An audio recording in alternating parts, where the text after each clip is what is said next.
What's up, YouTube? In this video,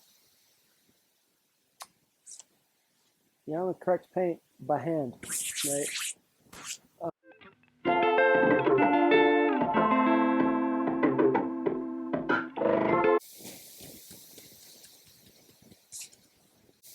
do I say this? Because I'm really not a pad guru, right? But I've played this game a lot, and I've watched a lot of pads for a very long time. And I've played with a lot of different pads, different scenarios, etc. Right? Different materials. Yeah,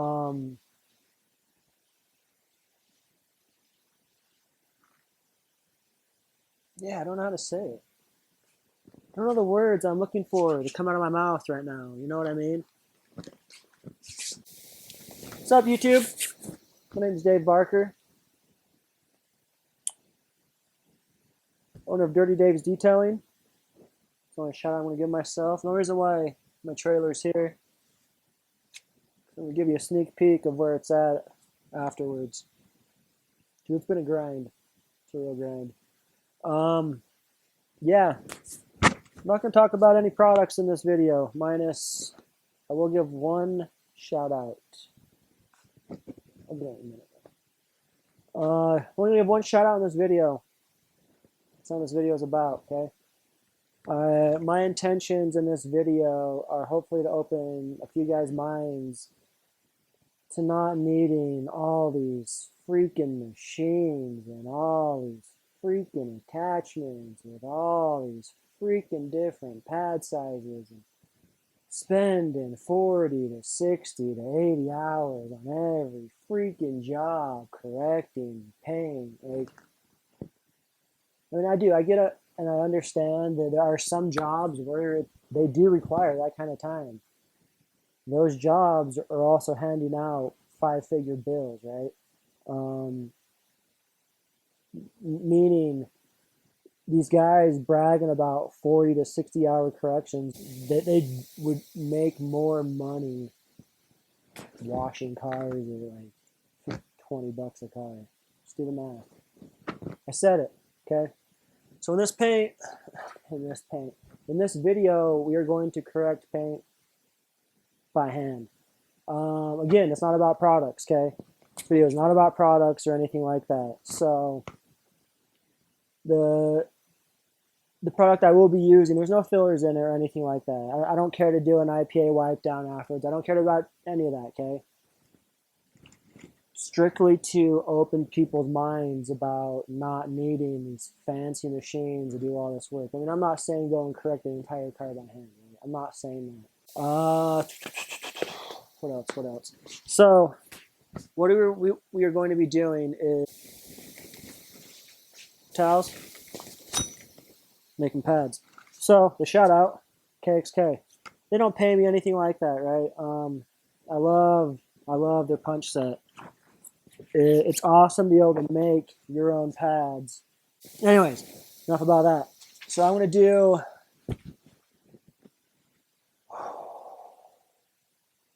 what I absolutely despise doing, okay? Absolutely despise. I'm going to take 2 sections on the hood. One side I'm going to do just the thicker pile. The other side I'm going to do the thicker pile and then the thinner pile. Act as a cut and a polish. Again, same product is going to be used. There's no fillers in this, whatever. It's not the purpose of this video.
So I think a lot of my videos from here on out are going to be mostly voiceovers.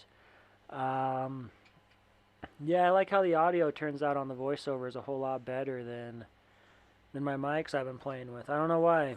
I think it's just my mics, and I mean it's probably more than likely me too. But in fact, who am I joking, man? I bet it's all me.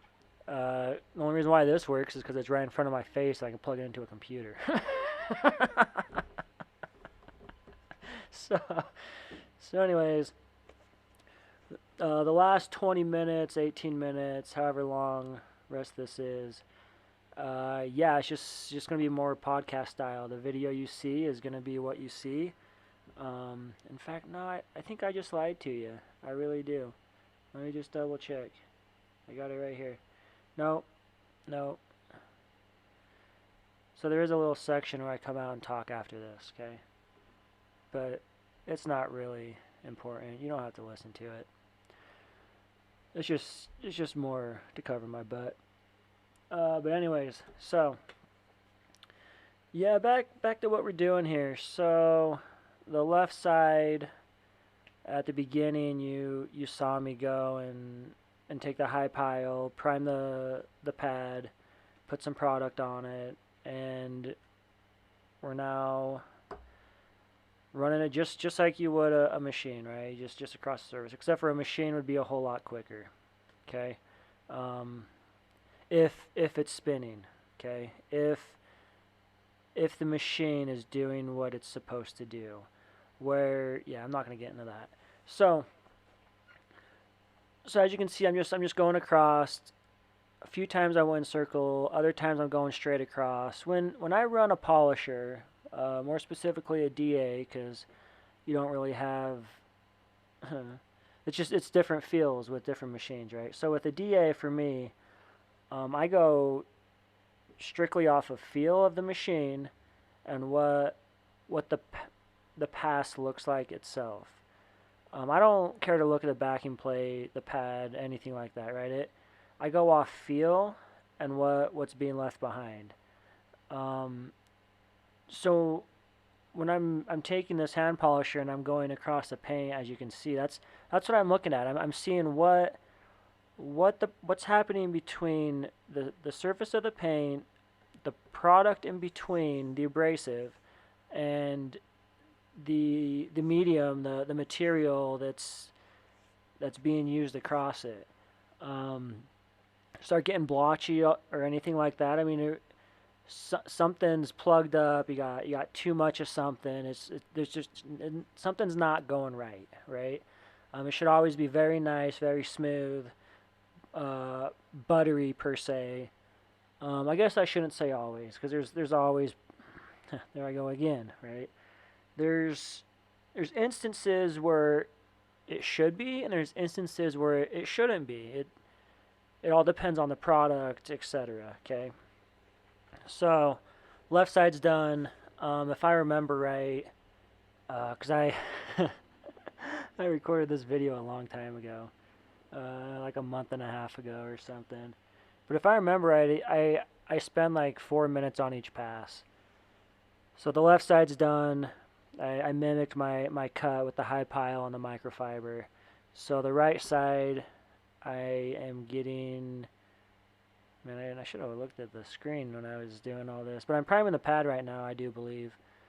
Um, the same thing, the high pile side, so I can mimic another cut on the right side. Yeah, I really should have watched the screen a little bit better. I don't know, you live and you learn, right? Whatever.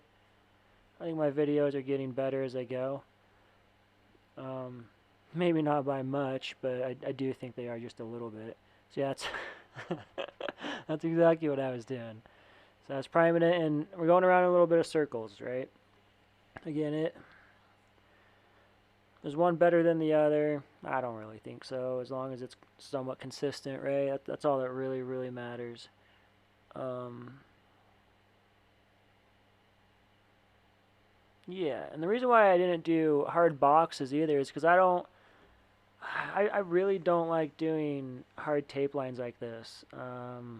I feel that you essentially create more work for yourself, right? Because you literally just created a cliff that you now have to go fix when you pull that tape line. Because nobody goes and they tape that up exact same way and polishes the side that they didn't polish. Nobody does it. Come on, let's be real. So when I go and I fluff those brushes, you should do it with like a brush, right? Compressor, Tornador, whatever tickles your fancy. Demonstration purposes, yeah, I'm using my thumb. Then who knows where my brush really was at this time? Since tearing my trailer apart, my life has been a disaster.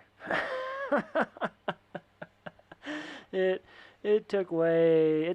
I shouldn't say it took because it's still not done. It's taken a lot longer than I originally anticipated by a lot. But it's cool. Like even with it being like partially put together now, it's so much more efficient than it was all the way put together before, right? It's crazy. I'm so excited for it to be done. Um, yeah, just finessing a little bit more with the high pile side. I think I might be getting close. Huh. But yeah. So another thing too to really mention when correcting paint, right? If if you are really correcting paint and it's not just an enhancement, being an enhancement is more of a single polish. We're gonna run with it. Sometimes an all-in-one, an AIO, or something like that is used just because it's quick and easy. Um,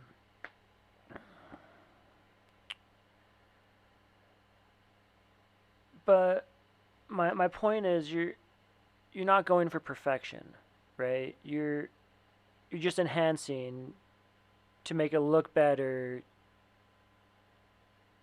just for a little bit, right? Um, when you're correcting paint, when you're physically wanting to remove your swirls and whatnot, you should never start out polishing. You should never polish out spider webbing, anything like that. You should always go to a cut. And the only thing you should ever polish out in those types of jobs are imperfections that you've put in from running a heavy compound, from holograms, from that. Because I guess it comes with a comfort level too, right? Some guys they don't feel comfortable picking up a rotary and a wool pad and some heavy compound and just running it, right? They don't, and I and it is best to go least aggressive first, but I guess after that those confident levels have built up, like, or I guess not confident levels. That's not even the right word to put it either, right? Nah, maybe it is confident. I don't know, but you get what I'm saying though, right? You it's gonna take you a fraction of the time to get something more aggressive, to go in there to cut it out and then go back and refine your holograms that you put in trying to get that out. Um, yeah. As as you'll see at the end of this, the left side is hazed just a touch, and that's kind of what I mean, right? But it's obviously a much more aggressive. Uh, this isn't much more aggressive, but it can be a much more aggressive process, and that's where you get the marring, the holograms, and all that from, right? This doesn't hologram, but it's not a super heavy compound I'm using either. There is some finessing in it. Um, yeah. So after all that, I've got like 10 minutes left. Hopefully you guys make it through this. I guess a few other things too. I guess I can really talk about. So today is November 24th. There goes my dog. Hey, stop. So today's November 24th, right? Thanksgiving this week. Black Friday's coming up. So this is gonna get posted up today, and this afternoon, this evening, today, right? So if you think big things we have coming out for this year, well, actually it looks like I might be done. But we got chemical resistance setups coming. Those are done. I feel confident. We're running them. We're going to do a huge pre-order on them. Super, super exciting. We have economy kegs coming out. Those are to compete with the lower end keg sprayers. They're going to be used kegs. The after sales on that isn't going to be the same as an actual detail keg, but I mean, if that's, I've been hounded about them, and if that's what guys want, that's what I'll give them. So coming out with those. We're also going to be coming out with a different style hoses. We're still going to offer Flexzilla. Don't get me wrong there. The new style hoses are going to be really neat. They're going to be able to come in different colors. It's just going to be another option, right? What else is coming? I think that's it. I think it's just those three things. But anyways, as you can see, I picked up my scan grip. The center, I mean, it's swirled pretty bad. There's the left side. It's not perfect, right? But considering I just rubbed that by hand for a little bit, it's pretty impressive, right? There is some hazing to it, as you can see. And hazing, what I mean by hazing is it's a little cloudy, right? And that's because of, I mean, I guess I don't really know. I only have suspicions, right? And I feel that that's how everybody's gonna be. But when you're more aggressive with a product, you push harder, things along those lines. That's where stuff like that comes from. But I mean, there's also times too where it's almost unavoidable to some extent, right?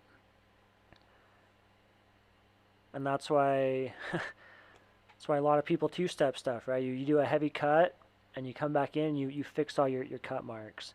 So there's the right side. I mean, much clearer. It's still not perfect, right, by any means whatsoever. But the 8 minutes I rubbed that by hand, like that's impressive, right? Pretty impressive. And like I'm pretty impressed with myself. So that's about that's about it. I'm running out of time right here. So we're pretty excited with what we're coming out with. It should help a ton of guys out, especially the chemical resistant stuff. It's not acid resistant by any means. Don't get me wrong there. But for your mild degreasers, things along those lines, that's what it's designed for, and it's been awesome, and it's something I've worked on for almost every day for 2 years, and it's here. It's incredible. So here's a couple words from our sponsor, and I'll show you my trailer. Before we check out a trailer, I just want to say something really quick.